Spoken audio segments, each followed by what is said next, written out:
Salam Kamir, kekaguman ilahi mengarah pada iman dan rahmat. Saudara-saudari yang terkasih, selamat ulang tahun kemerdekaan. Merdeka, Indonesia merdeka yang ke-79 tahun. Artinya Indonesia sekarang sudah dewasa. 17 Agustus tahun 45, itulah hari kemerdekaan kita. Hari merdeka, nusa dan bangsa, hari lahirnya kemerdekaan kita, negara kita. Nah, saudara-saudari yang terkasih, saya mencari bendera merah putih, tidak ketemu, ternyata ada merah putih ini. Dimanapun simbol merah putih menjadi simbol menyala ketika kita sedang merayakan, memperingati kemerdekaan negara kita. Merdeka artinya membuat kita semakin bebas, orang dewasa, membuat kita semakin menikmati negara ini dengan segala kemakmurannya. Yesus hari ini mengajarkan kepada kita bagaimana cara untuk mengisi kemerdekaan. Ketika orang-orang Farisi bekerja sama dengan orang-orang Herodian itu orang-orang yang pro pemerintah, sementara orang Farisi yang anti pemerintah. Maka heran untuk menjebak Yesus mereka bisa kerjasama, padahal mereka ini biasa saling bermusuhan. Karena Herodian itu kelompok yang mencari keuntungan dimanapun pemimpinnya. Dia akan ngorot, akan mengikuti yang memimpin, atau kaum yang disebut kaum mencari keuntungan sendiri. Tetapi untuk menjatuhkan Yesus, bisa kerjasama dengan kelompok garis keras terhadap pemerintah. Dan kemudian mereka sama-sama bertanya, "Guru, engkau adalah orang yang hebat, orang yang jujur, tidak takut siapapun, dan engkau hanya memandang Allah. Katakan kepada kami, membayar pajak kepada kaisar itu boleh atau tidak?" Lalu Yesus mengatakan, "Hai kamu orang dungu, kamu ingin menjebak saja. Berikan untuk membayar pajak itu mata uang itu. Coba lihat." Begitu ditunjukkan gambar dan lukisan siapa yang ada di situ. Gambar dan lukisan kaisar. Maka berikanlah kepada kaisar apa yang menjadi hak kaisar, kepada Allah yang menjadi hak Allah. Saudara-saudari yang terkasih, walaupun pintunya adalah pajak, tetapi Yesus mengajak supaya kita sebagai orang Kristiani, pengikut Kristus, senantiasa mendukung program-program pemerintah yang untuk menyejahterakan rakyatnya.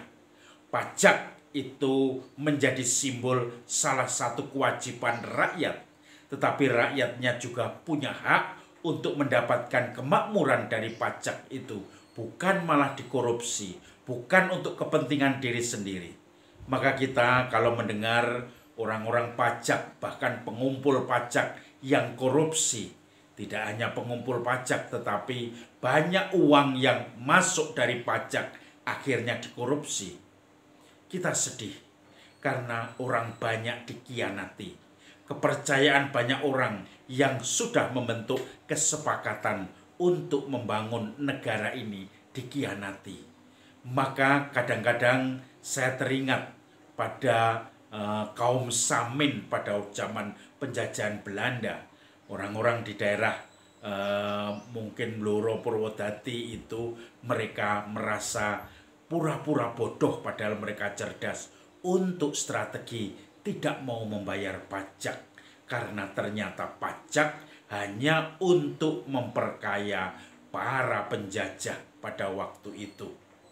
Maka sekarang pun kita kadang-kadang dibuat terperangah ketika pajak-pajak kita habis dikorupsi orang-orang yang kemudian untuk kepentingan diri sendiri.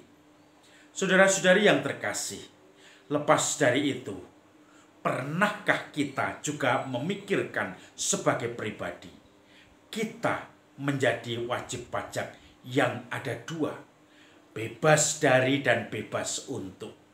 Memang kita disebutkan bebas dari itu adalah bebas dari penjajahan, bebas dari kemiskinan, bebas dari kelaparan, bebas dari orang yang tidak punya rumah karena semua harusnya ditanggung oleh negara, bebas dari pendidikan, tetapi kemudian artinya bebas dari pendidikan, bebas dari orang yang karena tidak menerima akses untuk pendidikan dasar. Lalu kemudian itu tanggung jawab pemerintah untuk kebutuhan dasari dari hak asasi manusia. Tetapi ada juga bebas untuk melakukan sesuatu, untuk mengisi kemerdekaan, bebas untuk membantu orang lain, bebas untuk mengembangkan semua yang ada potensi-potensi dalam diri kita untuk membuat kesejahteraan bagi masyarakat di sekitar kita, bagi masyarakat mungkin di tempat kerja kita. Itu bebas untuk.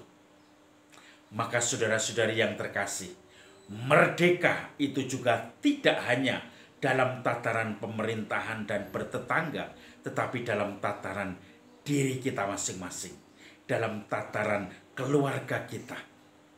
Saya mempunyai satu keluarga yang saya kenal. Keluarga itu mungkin dulu mempunyai semangat saling melawan atau saling membalas. Yang satu arogan, yang lain kemudian dibalas lagi. Yang satu selingkuh, yang lain tidak setia dengan membalas hal yang sama. Yang satu membuat sesuatu yang menyakitkan, yang lain ganti menyakitkan. Terus terjadi terus. Maka ketika harus ada semacam rekonsiliasi, harus ada wasit yang menemani, saya mencoba menemani dan ternyata keluarga itu akhirnya hanya nerocos sendiri. Satu pasangan itu yang satu menuduh, yang satu membela diri, yang saling menuduh terus, akhirnya tidak pernah terjadi rekonsiliasi. Akhirnya pisah, walaupun anaknya sudah beberapa, tetapi mereka memutuskan untuk hidup sendiri-sendiri. Saudara-saudari yang terkasih, memang kita perlu merenungkan lagi di dalam relasi keluarga kita, pasangan kita. Apakah kita sudah merdeka, bebas untuk tidak saling menyakiti, bebas untuk tidak saling menuduh, bebas untuk tidak saling mengungkit-ungkit kesalahan yang dulu kalau memang kita sudah saling memaafkan, bebas untuk tidak merasa iri dengki, untuk tidak merasa menyalahkan orang lain, bebas untuk tidak emosi, bebas untuk tidak menghakimi orang lain, sehingga akhirnya kita menjadi orang yang sungguh-sungguh bebas.